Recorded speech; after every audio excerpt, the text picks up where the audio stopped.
Ici Wilfried Béraud et bienvenue sur Caribbean Green Energy. Aujourd'hui, je vous emmène au Portugal, ou devrais-je dire aux Açores, sur l'île de São Miguel.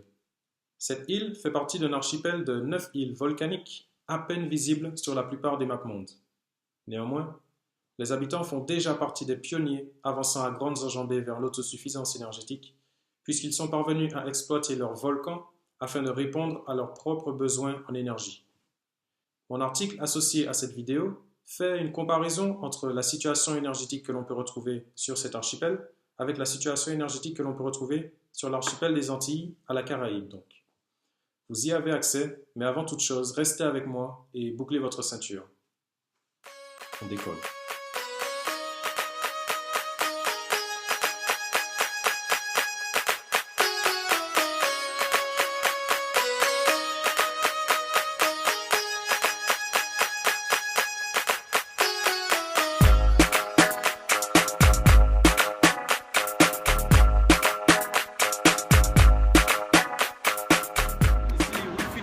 Et bienvenue sur Caribbean Green Energy. Je vous emmène aux Açores pour étudier tout ce qui est énergie verte, essentiellement la géothermie. Comme vous pouvez le voir, le temps est assez sympathique.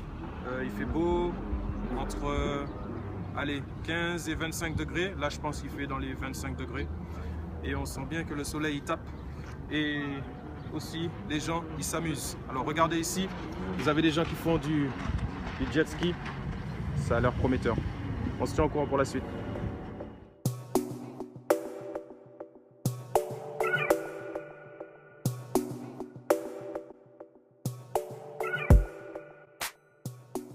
Sur la route, j'ai découvert des paysages magnifiques.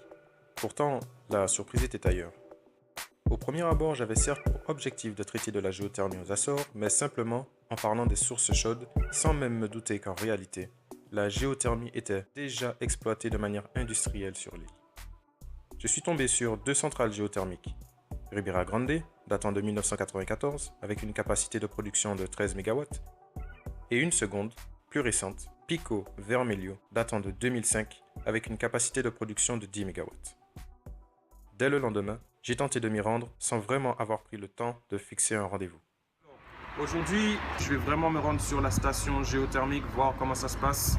C'est une zone qui est interdite au public normalement, donc faites pas comme moi, pour voir si je peux communiquer avec les gens justement, et puis pourquoi pas mettre en avant le travail qu'ils font, parce que de toutes les énergies vertes, on entend beaucoup parler du photovoltaïque, des éoliennes, alors que la géothermie, on n'en entend pas trop parler, ce qui est vraiment dommage, je trouve, et vous allez comprendre pourquoi. Donc là, on va prendre la voiture, je vous propose de vous emmener avec moi.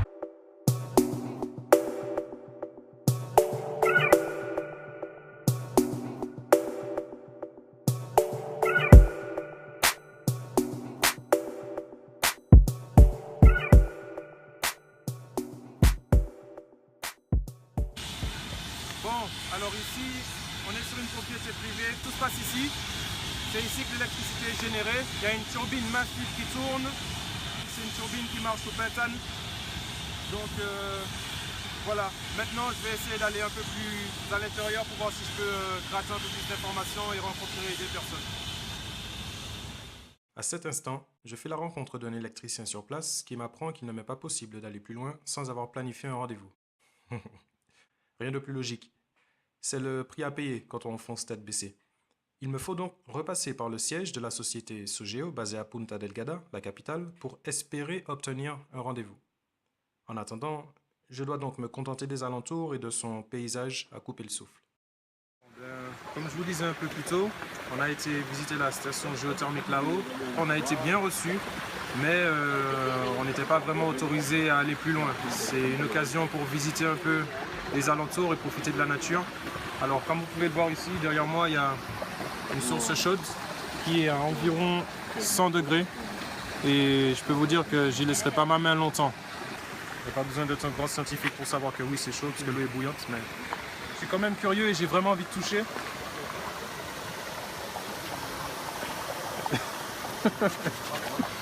Et ouais, en fin de compte, j'y laisserai pas ma main plus de 5 secondes. Donc là, ça va déjà. Donc maintenant, on ira là-bas.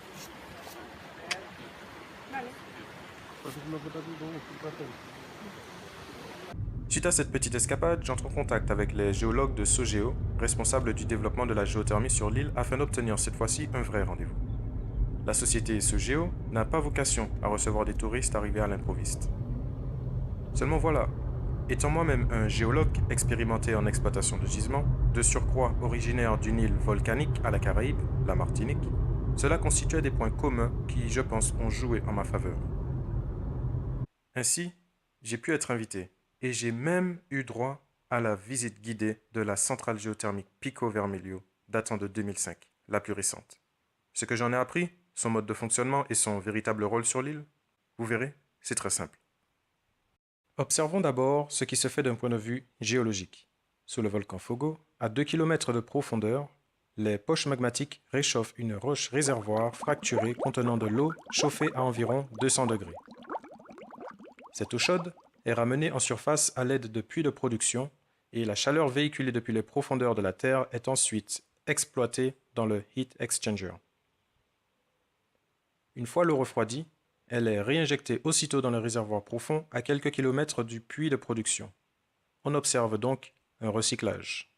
De l'autre côté, en jaune, circule un fluide réagissant rapidement aux variations de température, le pentane. Une fois le pentane arrivé dans le heat exchanger, il est au contact de la chaleur véhiculée par l'eau chaude précédemment extirpée du réservoir. Cette variation de température va permettre au pentane de passer de l'état liquide à l'état gazeux.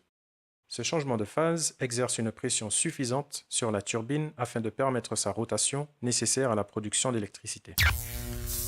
L'électricité est ensuite raccordée au réseau afin de répondre aux besoins énergétiques de la population de São Miguel. Vous l'avez constaté, il n'est en aucun cas question de combustion de matériaux quelconques ici, ce qui fait de la géothermie l'une des énergies les plus respectueuses de l'environnement disponible depuis la nuit des temps. Attendez. Concrètement, ça veut dire quoi? En pleine nuit, aux heures de basse consommation, l'île de São Miguel est pour la majeure partie alimentée grâce à l'énergie géothermique issue du volcan Fogo. Ce qui est important de noter ici, c'est que la géothermie permet de couvrir 45% des besoins énergétiques de l'île. Je précise qu'à ce stade, le volcan Fogo n'est même pas encore exploité à son plein potentiel. Imaginez, près de la moitié des besoins énergétiques de l'île assurés par une seule source d'énergie verte, à peine développée à plein régime. Prometteur, vous ne trouvez pas? Cette photo est assez représentative puisqu'on y voit la capitale, Punta Delgada, toute illuminée, dont l'électricité provient du volcan Fogo que l'on peut voir en arrière-plan au clair de lune. Tiens, en parlant de Fogo, je vous propose de vous y emmener, histoire de finir cette vidéo en altitude. Salut les amis, alors ici on se retrouve sur le volcan principal de l'île de São Miguel, donc c'est l'un des volcans les plus récents des Açores et c'est aussi le volcan qui permet justement de développer la géothermie sur l'île. Donc au niveau potentiel énergétique, ce volcan il est juste énorme. Il est aussi énorme pour une chose, c'est aussi l'aspect nature. Donc comme vous pouvez voir derrière moi, il y a le cratère donc central du volcan. Et les oiseaux qu'on peut entendre aux alentours prouvent que ce lac doit avoir pas mal de poissons, mine de rien. Venez voir la beauté du paysage. Et on peut voir juste ici une très jolie plage. Et je peux vous assurer que j'ai vraiment envie d'y aller. On ne peut pas y accéder en voiture, mais on va chercher un moyen de s'y rendre. Je ne pense pas qu'il existe une caméra sur Terre qui soit suffisamment bonne pour vraiment capter la beauté du paysage. Il faut vraiment être ici pour le croire. Admirez.